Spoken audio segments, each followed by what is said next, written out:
Bonjour à toutes et à tous, je vous propose aujourd'hui 7 expressions idiomatiques que je vais donc vous expliquer une par une. Je vais vous en donner la définition, l'origine et un exemple pour chaque.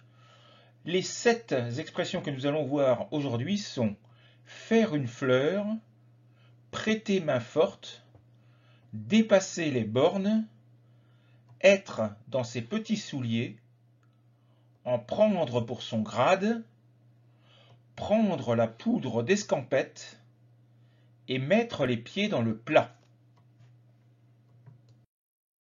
Voyons donc la première d'entre elles. Faire une fleur à quelqu'un, c'est lui accorder une faveur, lui rendre un service. Donc, l'origine de cette expression, elle date de la première moitié du XXe siècle. Et donc, le terme fleur avait le sens que l'on prêtait au cours du XIXe siècle, c'est-à-dire un service rendu avec amabilité par une personne à une autre. Donc, voyons un exemple. Le professeur a fait une faveur à ses élèves. Il leur a donné 2 jours de plus pour faire leurs devoirs. Deuxième expression, prêter main forte à quelqu'un, c'est lui apporter de l'aide, l'aider, lui venir en aide. Donc le terme main forte est un terme qui date du XVe siècle et qui est un terme judiciaire, un terme policier. C'était une aide, un soutien que l'on accordait ou à la police ou à la justice dans le but de maintenir l'ordre. Et la forme actuelle, prêter main forte, est un peu plus tardive, elle date du XVIIe siècle. Voyons un exemple. Nous devions déménager et notre voisin nous a prêté main forte pour sortir les meubles les plus lourds. Troisième expression, dépasser les bornes. Ça veut dire exagérer, aller trop loin, dépasser les limites de ce qui est normalement autorisé, de ce qui est convenable, de ce qui est accepté. Donc c'est aller au-delà des règles qui sont établies ou des limites de la bienséance. Voyons un exemple. Les enfants ont dépassé les bornes. Ils sont rentrés à 2 heures du matin alors que nous leur avions demandé de rentrer avant minuit. Quatrième expression, être dans ses petits souliers, c'est être très très mal à l'aise, ne pas se sentir du tout bien au milieu d'un groupe ou dans une situation donnée. Donc cette expression est apparue au début du XIXe siècle et la première expression c'était être mal dans ses petits souliers. Cela signifiait être malade. Depuis, l'expression s'est transformée et être dans ses petits souliers, c'est en fait se retrouver dans des souliers trop petits et donc être très mal à l'aise, se sentir à l'étroit, comme on pourrait se sentir à l'étroit dans des vêtements. Donc voyons un exemple. Au milieu de tous ces experts, le jeune employé était dans ses petits souliers, donc il se sentait très très mal à l'aise parce qu'il était débutant, alors que tout autour de lui, il y avait des spécialistes. Cinquième expression, en prendre pour son grade, c'est se faire violemment réprimander, se faire gronder, et donc se faire houspiller. Il y a beaucoup de verbes qui indiquent la même chose. Cette expression date du XXe siècle et le grade ici, on fait référence au grade militaire et donc c'était le militaire inférieur qui se faisait réprimander, qui se faisait gronder, qui se faisait critiquer par son supérieur hiérarchique. Donc c'était recevoir son grade, subir en fait la foudre, subir la colère de la personne qui lui était supérieure. Voyons un exemple. Après les graves erreurs qu'il a commises, l'employé en a pris pour son grade au cours de l'entretien avec le directeur. Sixième expression de cette vidéo, prendre la poudre d'escampette, c'est s'enfuir, prendre ses jambes à son cou, partir le plus vite possible à toutes jambes.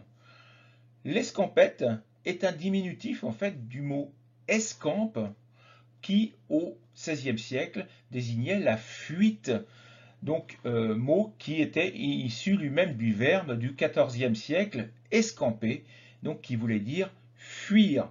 D'ailleurs, ça ressemble énormément à la langue espagnole, puisque fuir en espagnol, c'est escapar, donc ça ressemble énormément. À l'époque, escamper était un mot vulgaire. Donc aujourd'hui, ce mot escampette n'est utilisé que dans cette locution qui date du XVIIe siècle. Voyons un exemple. Dès les premiers tirs du feu d'artifice, tous les chiens du village prirent la poudre d'escampette. Donc vous le savez certainement, les chiens détestent les feux d'artifice, ont très peur du bruit des feux d'artifice, et donc ils vont se cacher tous le plus vite possible. Dernière expression, mettre les pieds dans le plat. C'est aborder une question délicate, mais sans prendre de pincettes, comme on dit en français, c'est-à-dire avec une totale franchise, sans prendre garde de mettre la personne à qui l'on parle en difficulté ou de la choquer d'une manière parfois inutile. Donc à l'époque, le plat, c'était une mare, des marais donc remplis d'eau boueuse, et donc mettre les pieds dans le plat, c'était mettre les pieds dans le marais et donc se tacher, se salir, etc. Donc voilà quelle est l'origine de cette expression mettre les pieds dans le plat. Voyons un exemple ensemble.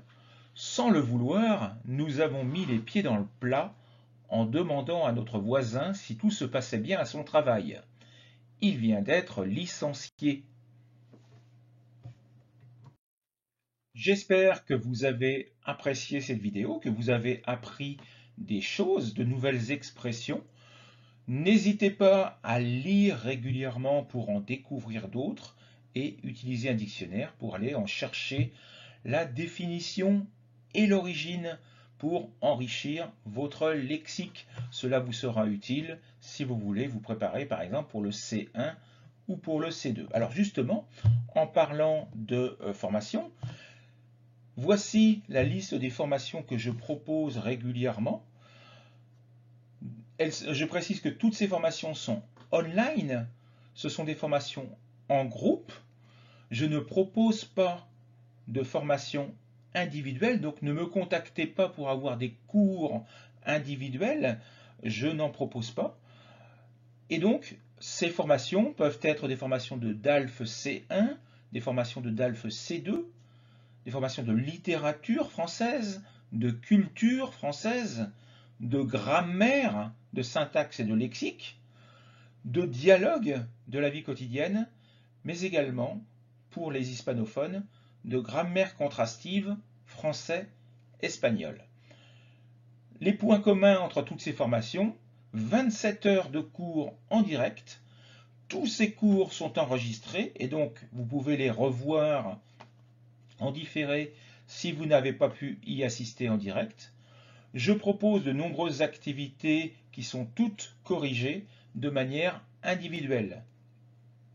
Une précision importante, les horaires que j'indique sont ceux de la France, puisque je suis en France, j'habite en France, je suis français et j'habite en France.